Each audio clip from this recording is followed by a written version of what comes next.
राम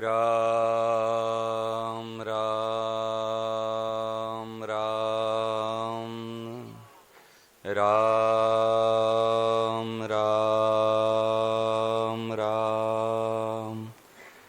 राम राम राम। श्रद्धेय स्वामी जी महाराज के श्री चरणों में सभी साधक साधिकाओं के तरफ से हार्दिक प्रणाम। सभी सत्संग प्रेमी भाई बहनों को सप्रेम हरिस्मरण।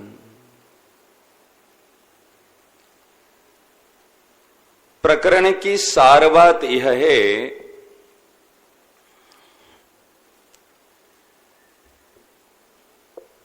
दृष्टि परिवर्तन करो यार, दृष्टि परिवर्तन करो। सार बात है। यथा दृष्टि तथा सृष्टि, यथा भाव तथा लाभ।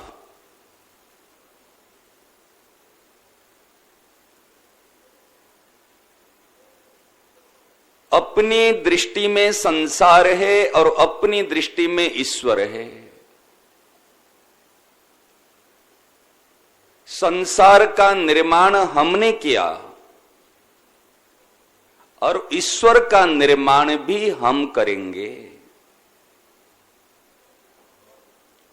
बनी बनाए भगवान हमारे काम नहीं आते।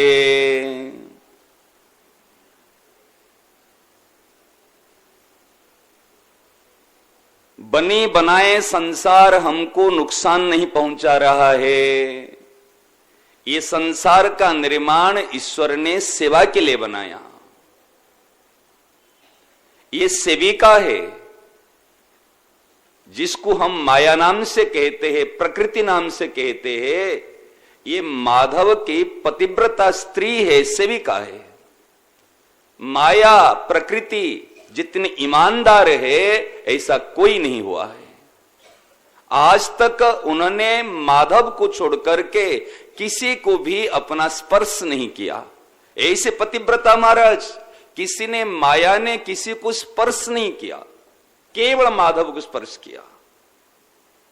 और हम सबको ही उसको पकड़ना चाहते हैं, लेकिन उन्होंने नहीं पकड़ा। अब बात रही दृष्टि। हमारे 5 प्रकार की दृष्टि होती है। महाराज जी ने कहा ना, लक्ष्य, मानव जीवन का लक्ष्य, मानव जीवन का लक्ष्य है परमानेंट में स्थित रहना, परमानेंट की तरफ दृष्टि रखना और परमानेंट का भाव में भावित होना। परमानेंट, ईश्वर शब्द को हम परमानेंट में कहते हैं, समझ में आ जाएगी आपको। दृष्टि क्या है आप ध्यान देना। जो मूल में परमानेंट है, मत्तः परतरम न अन्यत् किंचिद अस्ति वासुदेव। और हमने क्या किया, हमारे दृष्टि के कारण से उसको संसार बना दिया। कैसे? हमारे अंदर में 2 दृष्टि में मेरे दुख का कारण वो है और इनमें बहुत दोष है। एक है बहिर्दृष्टि, दोष दृष्टि, जिसको हम कहेंगे दोष दृष्टि। दोष दृष्टि से दोष दिखता है और दुख का कारण प्रतीत होता है। हाँ या ना बताओ। जब हमारी दृष्टि दूर जाती है तब हम दोष का कारण मानते हैं। ये मेरे दुख का कारण और दोष का पुतला, ये ही दोषी है और मेरे दुख का कारण है। ये है बहिर्दृष्टि। भगवान कहते हैं यदि दृष्टि परिवर्तन नहीं हो रहे, दोष देखने की आदत है, दुख का कारण मानते हो तो मान ले अपने को। कैसे? जन्म मृत्यु जरा व्याधि दुख दोषानुदर्शनम। अनुदर्शनम, दुख दोष अनुदर्शनम। जो दुख दोष तो दूसरे को मानता है, मेरे दुख का कारण दूसरा है, यही दोषी है। अभी इसको जन्म मृत्यु जरा व्याधि, ये परिवर्तन हो रहा है। ये तुझे जैसे चाह रहे तेरे मन के अनुकूल नहीं चल रहे। दुख देखना है, दोष देखना है, यही दोष अनुदर्शनम, ये है अंतर्दृष्टि। बहिर्दृष्टि दोष दृष्टि से, फिर आगे हम अंतर्दृष्टि में। अंतर दो प्रकार दृष्टि होगी। तीसरी है आत्मनिरीक्षण दृष्टि।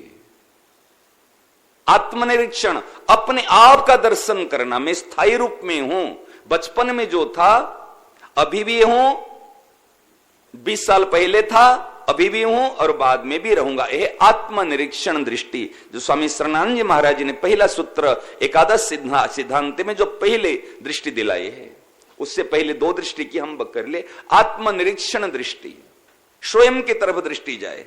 लक्ष्य यहां नहीं है, ध्यान देना। जहां प्राप्ति लक्ष्य का शब्द हम सुनते हैं, लक्ष्य कहने से हम दूर देखते हैं, प्राप्ति कहने से परिश्रम और उद्योग को मानते हैं। प्राप्ति मीन्स परिश्रम करना, उद्योग करना, ये प्राप्ति का साधन मानते ना। नेवर नथिंग, बिल्कुल नहीं है, बिल्कुल नहीं है ऐसी चीज। संसार की ये जो मर्यादा यहां पर काम नहीं आएगी, ये तो बिल्कुल अलग है। दृष्टि मतलब, लक्ष्य मतलब यूं नहीं, लक्ष्य मतलब अंतर्मुख होते जाएंगे, बिल्कुल अंतर्मुख, यह है लक्ष्य। प्राप्ति मतलब पुरुषार्थ नहीं है, प्राप्ति मतलब पकड़ना नहीं है, प्राप्ति मतलब यहां तक इसको जो प्राप्त है, जिसमें हम बैठे हुए हैं, बस उसको दृष्टि से पकड़ लेना। जैसे अंतर्दृष्टि होगी ऐसे पकड़ में पकड़े हुए है। बात समझ में आती है ना। दो दृष्टि हुई, आत्मनिरीक्षण दृष्टि तीसरी दृष्टि है।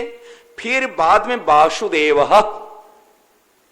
केवल भगवान, केवल भगवान। आत्मा में अगर हो जाए तो कोई जरूरत नहीं। फिर जो भक्तों की दृष्टि होती है, वासुदेव, केवल भगवान का है। सर्वस्य चाहम हृदय सन्निविष्टो, हृदय में है दृष्टि आई। फिर बाद में पांचवी दृष्टि आती है, कृपा ततेनुकंपाम सुसमीक्षमाणो। पांचवी दृष्टि से वासुदेव की बाद में कृपा की ओर दृष्टि जाती है। ध्यान देना, अभी हम कहा चाहते भगवान का प्रेम मिल जाए, मानव जीवन का लक्ष्य सफल हो जाए, मानव जीवन का उद्देश्य सफल हो जाए, लेकिन कहां बैठे हुए हैं, कहां बैठे, किसको देख रहे हैं, किसको चाह रहे, किसके आश्रय में हैं। दृष्टि अभी हमारे दूसरी की ओर जाती है। वो ऐसा, मेरे दुख का कारण वो है। जब तक दुख का कारण दूसरे को मानते रहोगे, तब तक जीवन से कभी दुख नहीं जाएगा।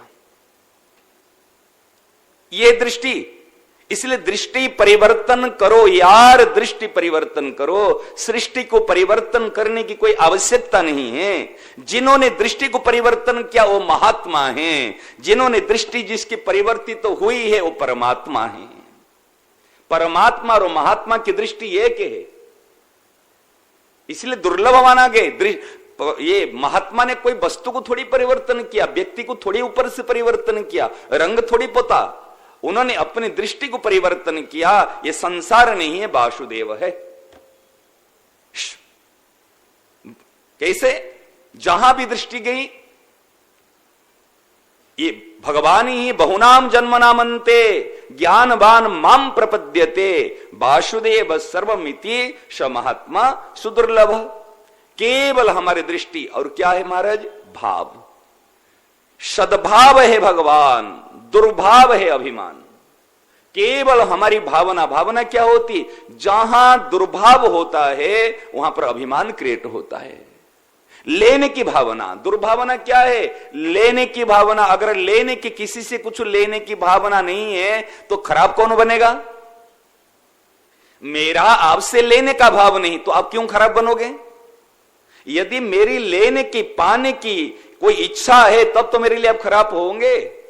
तो खराब, ये जो दुर्भावना से व्यक्ति के अंदर में सारी गड़बड़ी संसार का निर्माण होता है, अहंकार और ममता के निर्माण होते हैं। सद्भाव और सत स्वयं है, और सत का भाव क्या? अभी महाराज ने कहा ना, हित भाव। सत का भाव है हित।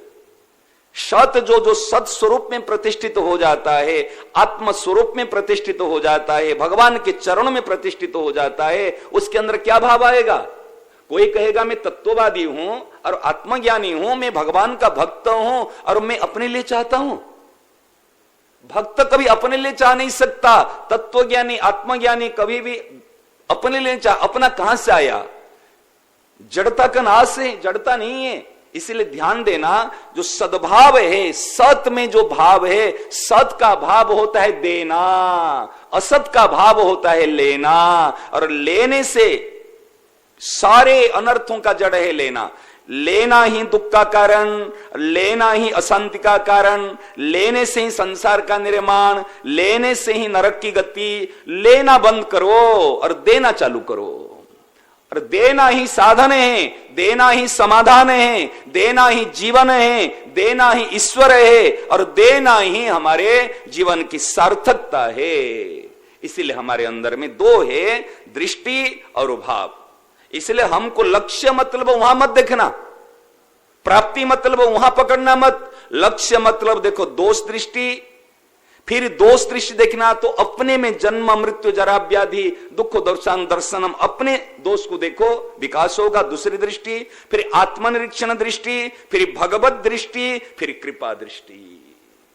ये है जीवन का, यूं लक्ष्य यूं आती है, यूं अंतर्मुख हो जाते हैं।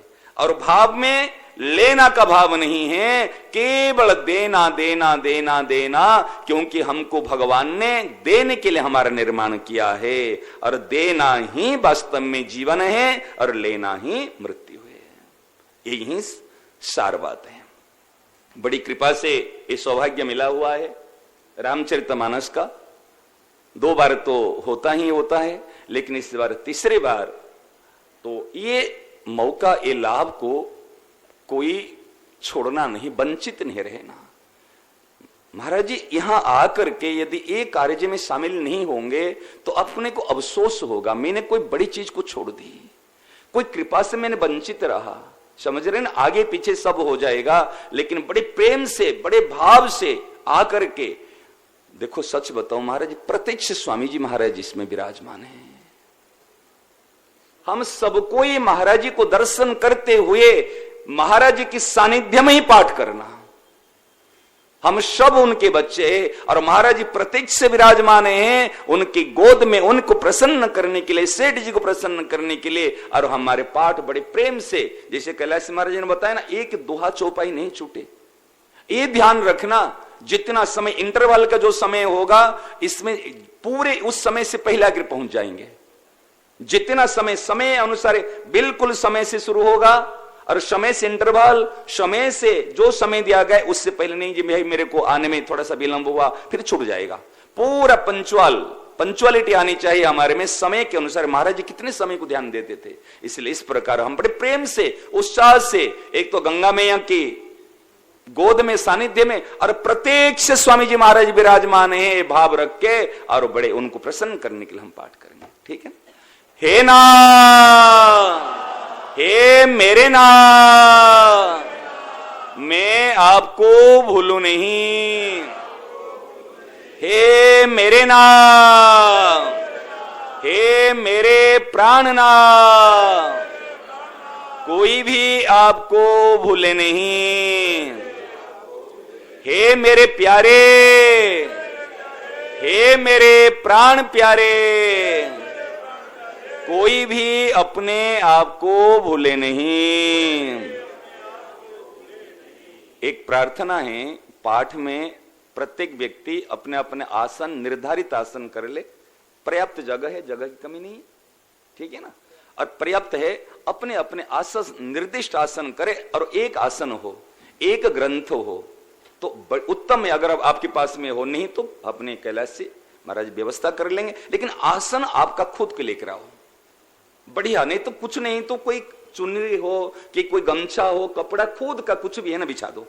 खुद का एक वस्त्र, अगर आसन नहीं ना, उन्नी आसन नहीं, कोई एक शुद्ध वस्त्र बिछा दो। इसका प्रभाव बड़ा अलग होता है। अपना आसन हो, ग्रंथ हो, और बड़े प्रेम से आकर के शांति से बैठेंगे 5 मिनट ही, फिर बाद में हमारा पाठ शुरू करेंगे आनंद उत्साह से। नारायण नारायण नारायण। सबको प्रणाम। हाँ, 9 बजे आरती शुरू हो जाएगी। हाँ, उससे पहले हमको आ जाना है। नारायण।